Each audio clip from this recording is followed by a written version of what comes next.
At midnight on July 1st, 1997, the British flag was lowered over Hong Kong for the last time. Prince Charles stood in the rain and watched. The band played God Save the Queen. And then it was over. 155 years of British rule. Ended not by a revolution, not by a war, not by a single shot fired, but by a clock. A clock that had been ticking since 1898, counting down 99 years, day by day, hour by hour, until the lease expired and the most valuable piece of real estate in Asia went back to its original owner. China did not fight for Hong Kong. It waited. And when the time came, it simply held out its hand and took back everything. Every skyscraper, every bank vault, every shipping container, every dollar of wealth that the British had built on borrowed land. To understand how this happened, you have to go back to the Opium Wars. In 1842, Britain defeated China in the First Opium War. The war had started because China tried to stop British merchants from flooding the country with opium grown in India. China enforced its own drug laws on its own soil. Britain responded by sending the Royal Navy. The Treaty of Nanking, signed in August 1842, forced China to cede Hong Kong Island to Britain in perpetuity. That word is important. In perpetuity means forever. Hong Kong Island was not leased. It was taken. It belonged to the British Crown with no expiration date. 18 years later, after the Second Opium War, Britain forced China to cede the Kowloon Peninsula under the Convention of Peking in 1860. Again, the territory was ceded in perpetuity. Again, it was taken at gunpoint after a military defeat. British and French troops had marched into Beijing and burned the emperor's summer palace to the ground before the Chinese government agreed to sign. 2 wars, 2 treaties, 2 pieces of territory taken forever. But Britain wanted more. By the 1890s, the other European powers were carving up China like a roast. Germany had forced a 99-year lease on Jiaozhou Bay. Russia had leased Port Arthur. France had taken Guangzhou. Britain looked at its tiny colony of Hong Kong Island and the sliver of Kowloon and decided it needed more territory to properly defend the colony. In 1898, Britain pressured the weakened Qing dynasty into signing the convention for the extension of Hong Kong territory. This agreement leased a much larger area known as the New Territories, along with 235 surrounding islands, to Britain for 99 years. The lease was rent-free. It would expire on June 30th, 1997. The British negotiator, Claude MacDonald, chose the 99-year term because he believed it was, in his own words, as good as forever. He assumed that in 99 years, either the lease would be renewed automatically, or Britain would simply negotiate a new arrangement from a position of strength. He could not have imagined that in 99 years, China would be one of the most powerful nations on Earth, and Britain would be a mid-sized European country with no leverage whatsoever. For most of the 20th century, nobody in Britain worried about the lease. Hong Kong grew from a colonial trading post into one of the most dynamic cities in the world. After the Communist Revolution in 1949, hundreds of thousands of refugees fled mainland China and poured into Hong Kong, providing a massive labor force. The city became a manufacturing powerhouse in the 1950s and 1960s, producing textiles, toys, electronics, and plastics for export to the West. By the 1970s and 1980s, Hong Kong had transformed into a global financial center. Its stock exchange, banking sector, and container port were among the busiest in the world. The skyline exploded with skyscrapers. The economy grew at rates that made it one of the 4 Asian tigers alongside Singapore, South Korea, and Taiwan.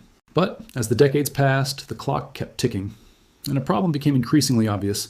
The new territories were not a minor addition to the colony. They made up over 86% of Hong Kong's total land area. The colony's airport was in the new territories. Its reservoirs were in the new territories. Its public housing estates, which sheltered millions of people, were in the new territories. The infrastructure that kept the city functioning, the water supply, the roads, the rail lines, all ran through leased territory. Hong Kong Island and Kowloon, which Britain owned permanently, were tiny and could not function without the new territories. The colony had been built on the assumption that the lease would last forever. It would not. By the early 1980s, the clock had become a crisis. Property developers and banks needed to write mortgages and leases that extended beyond 1997. But how could you sign a 15-year mortgage in 1985 on a property that might belong to a different country in 12 years? The uncertainty was beginning to strangle the economy. Something had to be resolved. In September 1982, British Prime Minister Margaret Thatcher flew to Beijing to meet with Deng Xiaoping, the leader of the People's Republic of China. Thatcher was fresh from her victory in the Falklands War. She was the Iron Lady.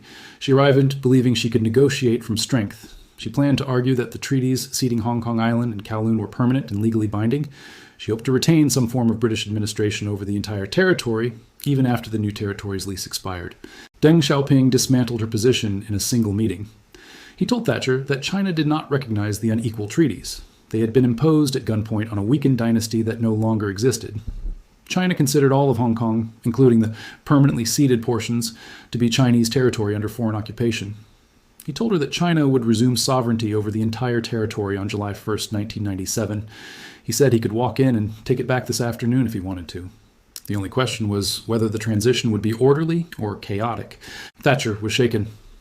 According to multiple accounts, she stumbled on the steps of the Great Hall of the People as she left the meeting. The photograph was published around the world. The Iron Lady had met the Iron Wall of Chinese sovereignty and had come away with nothing. Over the next 2 years, Britain and China negotiated the terms of the handover. The Sino-British Joint Declaration was signed on December 19, 1984. The agreement stated that Britain would return all of Hong Kong, not just the leased new territories, but also the permanently ceded Hong Kong Island and Kowloon to China on July 1, 1997. In return, China pledged to maintain Hong Kong's capitalist economic system and way of life for 50 years under a framework called One Country, Two Systems. Hong Kong would become a special administrative region with its own legal system, its own currency, its own border controls, and a high degree of autonomy in everything except foreign affairs and defense. The 13 years between the signing of the declaration and the handover were a period of extraordinary anxiety. Hundreds of thousands of Hong Kong residents applied for foreign passports. Emigration surged to Canada, Australia, the United States, and the United Kingdom. The people who had built Hong Kong into one of the richest cities on earth were not sure they wanted to stay for the landlord's return. The handover ceremony on the night of June 30th, 1997, was one of the most watched events in television history. It was choreographed down to the second. At 11:59 p.m., the British flag was lowered. At midnight, the Chinese flag was raised. Prince Charles and the last British governor, Chris Patten, boarded the Royal Yacht Britannia and sailed out of Victoria Harbour in the rain. It was the end of the British Empire in Asia. The last significant colony was gone. What China took back at midnight was not the fishing village that Britain had seized in 1842. It was a global financial center with a GDP larger than many European countries. It had one of the busiest ports in the world, a world-class airport, a sophisticated legal system, and trillions of dollars in assets. Britain had taken a barren island and turned it into a gold mine. And then the lease ran out, and the gold mine went home. The story of Hong Kong is the story of what happens when an empire builds wealth on land it does not own. The British negotiator in 1898 thought 99 years was as good as forever. He was wrong. 99 years is exactly 99 years.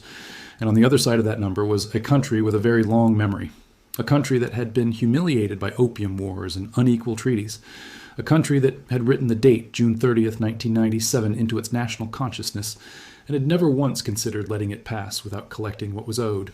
The longest repossession in history was not decided by generals or diplomats. It was decided by a calendar. Britain built an empire on a lease and forgot to read the expiration date. China never forgot. It counted every single day.